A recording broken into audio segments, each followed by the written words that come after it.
Hello friends, myself Dr. Sandeep Joshi.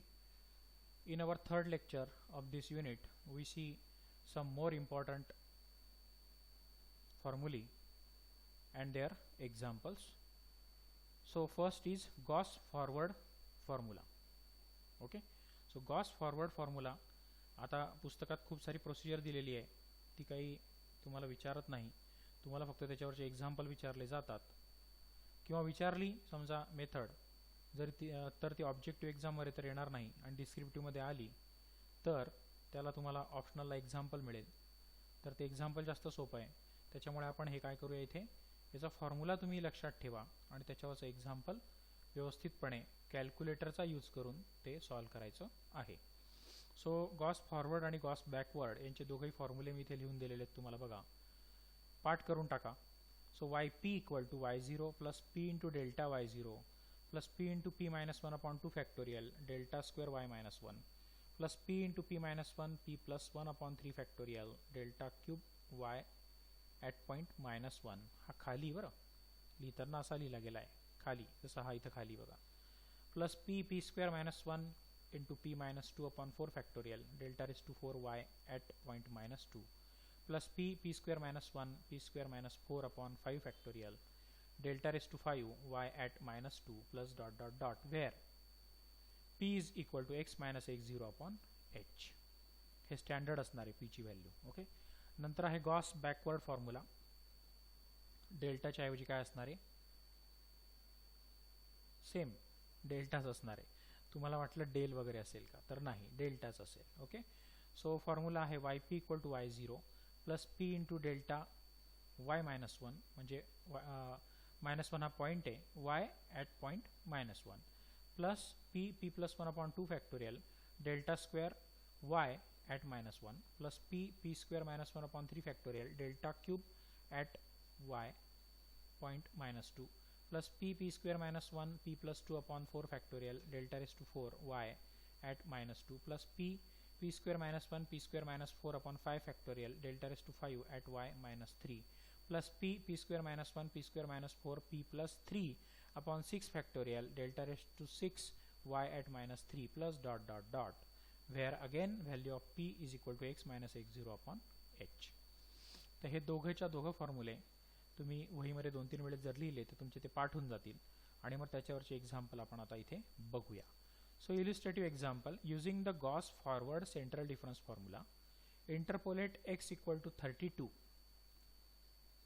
Interpolate x equal to 32.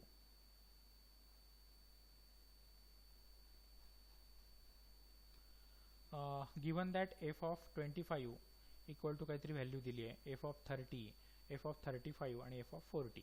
हे सगळे value तुम्हाला दिलेले आहेत एक्झाम्पलमध्ये. त्याचा एक सगळ्यातील सुरुवातीला सगळ्यात पहिले काय करू, आपण टेबल तयार करू आणि व्हॅल्यू कोणासाठी काढायला लावली तर 32 साठी.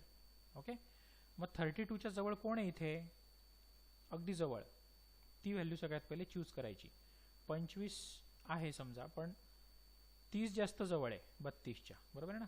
सो आपण x ची व्हॅल्यू काय चूज करूया, x0 ची म्हणजे इनिशियल पॉईंटची, तर 30. सो सिलेक्टिंग x0 म्हणजे initial point equal to 30, we write the following difference table. एक एक एक्झाम्पल इथे एक्सप्लेन करणार आहे, बाकीचे तुम्हाला सगळे बुकमध्ये आहेत, सॉल्व्ह केलेले आहेत, ते तुम्ही तुमच्या वहीमध्ये घ्यायचे आणि सॉल्व्ह करायचे. ओके, एक्सच्या व्हॅल्यू आहेत 25, 30, 35 आणि 40 दिलेले आहेत. नंतर y म्हणजे f ऑफ x दिलेला आहे, ह्या y च्या व्हॅल्यू म्हणतात त्यांना, ह्या 1, 2, 3 आणि 4. ओके, त्या जशाच्या तशा उचलायच्या आणि लिहून टाकायच्या. आता मी इनिशियल पॉईंट काय घेतला आहे रे, 30 घेतला आहे, बरोबर आहे ना, म्हणून त्याच्या पुढच्या समोरच्या व्हॅल्यूला मी काय केलं आहे, स्क्वेअर किंवा काहीतरी टिक करा तुम्ही. ओके, आता डेल्टा f ऑफ x म्हणजे काय, तर second value minus first value. तर यातनं ही गेली म्हणजे ही मिळेल, यातनं ही गेली म्हणजे ही मिळेल आणि यातनं व्हॅल्यू ही गेली म्हणजे ही मिळेल. ओके, आता त्याने काय म्हटलं, सेंट्रल डिफरन्स वापरायचं, म्हणून अल्टरनेट फॉर्ममध्ये आता ही नंतर ही नंतर ही नंतर ही. त्याने फक्त गॉस फॉरवर्ड म्हटलं असतं तर ह्या सगळ्या व्हॅल्यू उचलल्या असता आपण. लक्षात घ्या, सेंट्रल डिफरन्स असल्यामुळे अल्टरनेट जायचं आहे आपल्याला, मधल्या मधल्या व्हॅल्यू. ओके, नंतर ही ह्या व्हॅल्यू कशा आल्या आहेत तुम्हाला समजलं, ही मायनस ही. त्याच पद्धतीने ह्या पुढच्या कशा, तर सेकंड मायनस फर्स्ट व्हॅल्यू ही, नंतर थर्ड मायनस सेकंड व्हॅल्यू ही, आणि लास्ट कशी, तर हिच्यातनं ही गेली म्हणजे ही. ओके. आणि आता लक्षात ठेवा हा क्रम सेंट्रल डिफरन्स असल्यामुळे ही त्याच्या खालची वरची खालची वरची नागमोडी टेबल. तुम्हाला व्हॅल्यू कोणासाठी फाइंड करायची, तर 32 साठी, म्हणून त्याला एक्स म्हणायचा. एच म्हणजे या दोघांमधला डिफरन्स 25 30, प्रत्येकातला जर डिफरन्स काढला तर 30तनं 25 गेले 5, 35मधून 30 गेले 5, 40मधून 35 गेले 5, 5चा डिफरन्स आहे. आणि मग पीचा फॉर्म्युला आहे माझ्याकडे, it will B x minus x zero upon H. X म्हणजे 32 आहे, एक्स झिरो मी 30 घेतला आहे वरती बघा, अपॉन एच म्हणजे 5 आहे. सो 2/5 येईल तो, 2/5 म्हणजे 5 20, so it will be 0.4. And therefore by Gauss forward formula जो वरती वापरला आहे, तो वरती लिहून दिला आहे, तो जसाच्या तसा इथं लिहिला. आणि मग सगळ्या व्हॅल्यू y0 काय रे, x0 शी रिलेटेड y0. ओके, हा y0, याला जर x0 म्हटला तर त्याच्याशी रिलेटेड हा y0, बरोबर आहे. नंतर पुढे टाकला y0 प्लस p म्हणजे काय तुमचा 0.4, डेल्टा y0 म्हणजे हा 0.0359 प्लस p मायनस 1/2 फॅक्टोरियल म्हणजे 0.4, 0.4 मायनस 1 म्हणजे मायनस 0.6 अपॉन 2 फॅक्टोरियल म्हणजे 2च, डेल्टा स्क्वेअर म्हणजे हा, plus p minus 1 p plus 1, 0.4, 0.4 minus 1, 0.4 plus 1 या त्या व्हॅल्यू आल्या, अपॉन 3 फॅक्टोरियल म्हणजे 3 दुणे 6. आणि ही पुढे जायची गरज नाही, फॉर्म्युला किती लिहा तुम्ही, पुढे व्हॅल्यूच नाही टेबलमध्ये, तर इथे तुमचा एंड होतो. नंतर कॅल्क्युलेटरचे बटन दाबा, साधं सिंपल कॅल्क्युलेशन आहे, तर या व्हॅल्यू येतील, काहीतरी ॲड सबट्रॅक्ट करा दिलेल्या पद्धतीने, and that will be the final answer. आता जसं गॉस फॉरवर्डचा बघितला तसाच एक गॉस बॅकवर्डचा आहे. Using Gauss backward central difference formula find y when x equal to 0.543 from the table. x दिलाय, y दिलाय, y म्हणजे f ऑफ x दिलाय तुम्हाला. ओके. आता 0.543 हा कोणाच्या जवळ येईल जास्तीत जास्त, 0.5च्या, बरोबर आहे ना. मग मी x0 इनिशियल व्हॅल्यू काय घेतो 0.5, आणि त्याच्याशी रिलेटेड समोर त्याची व्हॅल्यू असेल, ती असेल 5.875 दिलेली आहे बघा, 5.875. ह्या आडव्या दिल्या आहेत, मी टेबल उभा केला आहे कारण मला डिफरन्स फाइंड आउट करायचे, बरोबर आहे ना. आणि आता अल्टरनेट जायचं, मग वर खाली या पद्धतीने. ओके. फॉरवर्ड असेल तर लक्षात ठेवा ॲरोच्या पोझिशन, परत एकदा सांगतो, फॉरवर्ड असेल तर ॲरो पहिले खाली उतरवायचा, वर खाली वर. लक्षात ठेवा, ही हिंट आहे.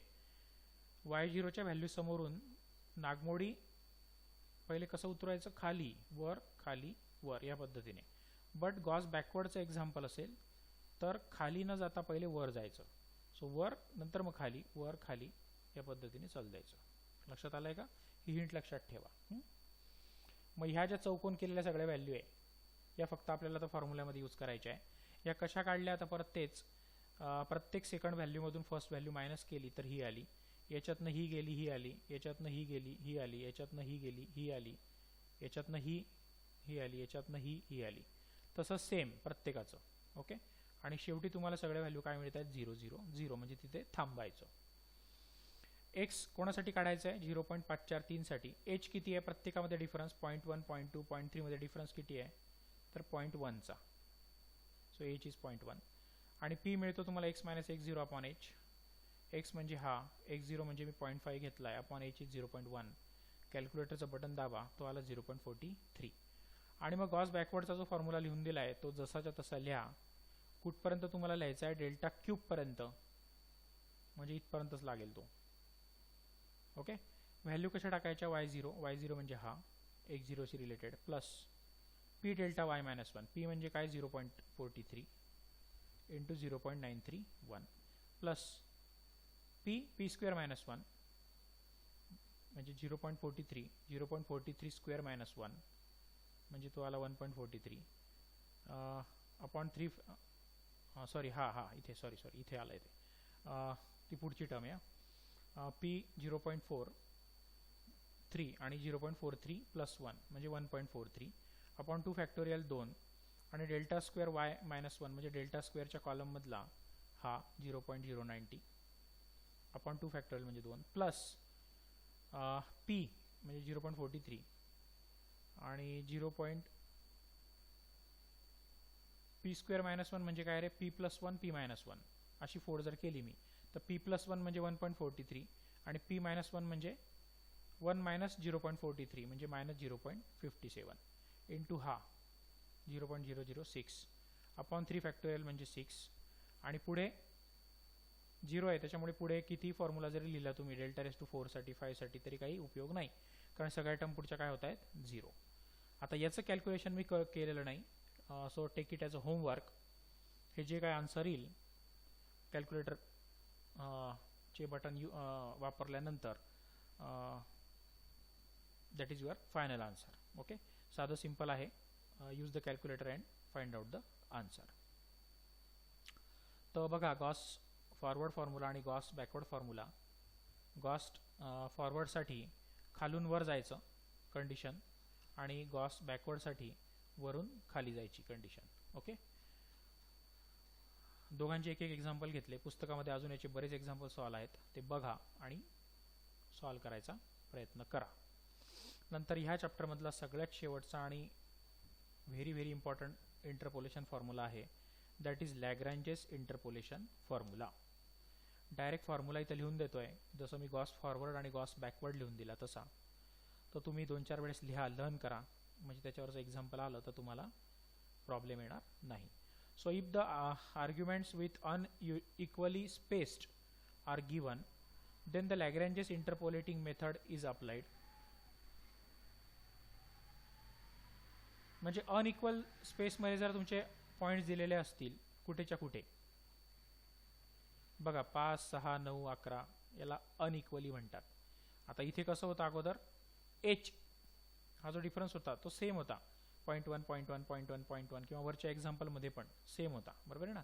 तसं इथे नाही, इथे अनइक्वल आहेत. 5 मध्येच 6 मध्येच 9 मध्येच 11 या पद्धतीने. आणि जेव्हा असे अनइक्वल असतात दिलेले पॉईंट म्हणजे तुम्हाला एक्झाम्पल ओळखायला पण सोपं जाईल तेव्हा कुठला फॉर्म्युला वापरायचा Lagrange's interpolation formula. and if y equal to f of x takes the values y0 y1 y2 dot dot dot yn corresponding to x0 x1 x2 dot dot dot xn, then f of x कसा येईल मग तुमचा x minus x1 x minus x2 dot dot dot x minus xn upon x0 minus x1 x0 minus x2 x0 minus xn into y0. म्हणजे जेव्हा x0 शी related कुठला असेल y0 तो वरती येत नाही. आता पुढे x1 शी रिलेटेड काय y1 तो वरती घ्यायचा नाही, उरलेले सगळे घ्यायचे. मग इथे x1 दिसणार नाही तुम्हाला वर बघा. So x minus x0 x minus x1 घेतलेला नाही, तो इथे होता. x मायनस x2 घेतला up to x minus xn आणि त्यातनं सगळ्या खालच्या टर्म म्हणजे त्याच वजा करायच्या ज्या वरती घेतल्या आहेत त्या. x1 मायनस x1 इथे होणार नाही कारण तो काय होऊन जाईल 0 होऊन जाईल. So x1 minus x0 x1 minus x2 dot dot dot x1 minus xn आणि त्याच्याशी रिलेटेड काय असेल तो y1. पुढे काय असेल तो y2 साठी, पुढे काय असेल y3 साठी डॉट डॉट डॉट शेवटचा कोणासाठी असेल तर xn साठी. म्हणून तिथे xn ही टर्म येणार नाही, xn मायनस 1 पर्यंतच येईल तो. So x minus x0 x minus x1 dot dot dot x minus xn minus 1 upon xn minus x1 xn minus x2 dot dot dot xn minus xn minus 1 त्याच्याशी related point आहे yn. and this is called Lagrange's interpolation formula for unequal intervals. आणि मग त्याचं example बघूया आपण. खूप छान आणि खूप सोपं. The values of x and y are given as below. x दिलाय तुम्हाला 5, 6, 9 आणि 11. y दिलाय 12, 13, 14, 16. आता x म्हणजे x0, x1, x2, x3 आणि y म्हणजे y0, y1, y2, y3 म्हणजे 3 स्टेप पर्यंत फॉर्म्युला लिहायचा आहे तुम्हाला, लक्षात घ्या. आणि फाइंड आउट कोणासाठी करायची आहे, find the value of y at x equal to 10. Here the values of x are not equally spaced, therefore Lagrange's interpolation will be allowed. and therefore पहिल्याला x0 म्हणणार, दुसऱ्याला x1 बघा, तिसरीला x2, चौथीला x3. नंतर खाली y0 पहिला, दुसरा y1, तिसरा y2, चौथा y3. आणि मग तुमचा जनरल फॉर्म्युला हा लिहायचा. त्याच्यामध्ये प्रोसेस मात्र कुठपर्यंत करायची तुम्हाला x3 आणि y3 पर्यंत. तर पहिली आहे तुमची, तुम्हाला व्हॅल्यू कोणासाठी काढायची आहे y ची at 10, so it will B y10 म्हणजेच f ऑफ 10. मग जिथे जिथे x आहे तुमच्या फॉर्म्युल्यामध्ये तिथे तिथे काय टाकत जायचा 10.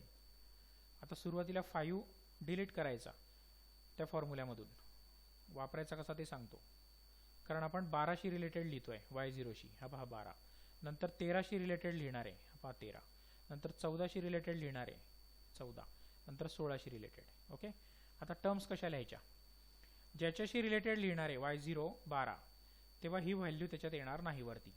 So x minus x1, x minus x2, x minus x3, 10 minus 6, 10 minus 9, 10 minus 11 हे वरती आले. आणि मग x0 मायनस ह्या तिघं व्हॅल्यू येतील. सो 5 मायनस 6, 5 मायनस 9, 5 मायनस 11 या खाली.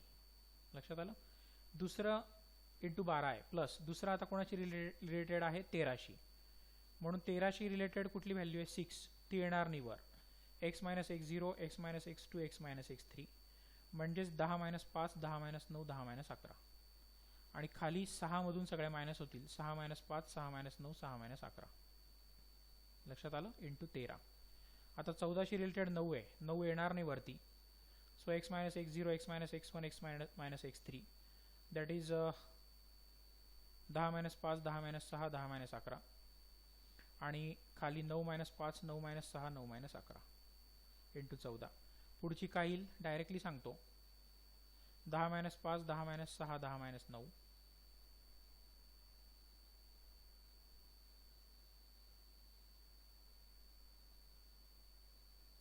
आणि खाली 11 मायनस 5, 11 मायनस 6, 11 मायनस 9. इथं 9 पाहिजे, प्रिंटिंग मिस्टेक झालेली आहे. ओके, 5 6 9, ज्या इथे 5 6 11, 5 6 11 त्याच इथे खाली 5 6 9, इथे 9 पाहिजे. ओके, बघा लगेच प्रिंटिंग मिस्टेक लक्षात आली. 10 मायनस 9 येणार इथे इंटू 16. साधं सरळ सिंपल कॅल्क्युलेशन आहे, कॅल्क्युलेटरवर करा आणि तुम्हाला आन्सर मिळेल. पहिले साधे आकडे फाइंड आउट करून घ्या. बघा इथे 1 आलाय खाली, बरोबर आहे कॅल्क्युलेशन. इथे 10 मायनस 11 जर घेतला असता मायनस 1 आला असता. इथं 10 मायनस 9 आहे म्हणजे इथं 1 येतो. ओके, साधे सिंपल कॅल्क्युलेशन आलेले आहेत. कॅल्क्युलेटरचे बटन दाबा, हे सिंपल कॅल्क्युलेशन सॉल्व करा, then you get the answer of y10. 10 साठी आहे म्हणून x ची व्हॅल्यू काय घ्यायची 10 घ्यायची, लक्षात घ्या. ते तुमचा आन्सर आला 14.67. So this is about the your Lagrange's interpolation formula. तर ह्या शेवटच्या लेक्चरमध्ये आपण काय बघितलं ह्या चॅप्टरच्या, तर Gauss forward interpolation formula, Gauss backward interpolation formula आणि लॅग्रेंजेस इंटरपोलेशन फॉर्म्युला आणि त्याच्यावरचे एक एक एक्झाम्पल. बाकीचे खूप सारे सॉल्व एक्झाम्पल पुस्तकात आहेत, 2-4 अजून असतील तर ते तुमच्या वहीमध्ये घ्या. फंक्शन थोडंसं बदलेल, मात्र प्रॅक्टिस करा कारण सेम आहे, फॉर्म्युले तुमच्याकडे दिलेले आहेत ऑलरेडी आणि practice makes man perfect. So practice करा आणि ह्या चॅप्टरचा होमवर्क कंप्लीट करा. Okay, so in our next lecture we meet with the another chapter. पुढच्या चॅप्टरमध्ये आपण नवीन चॅप्टरमध्ये भेटूया पुढच्या लेक्चरमध्ये. तोपर्यंत इथेच थांबतो. धन्यवाद.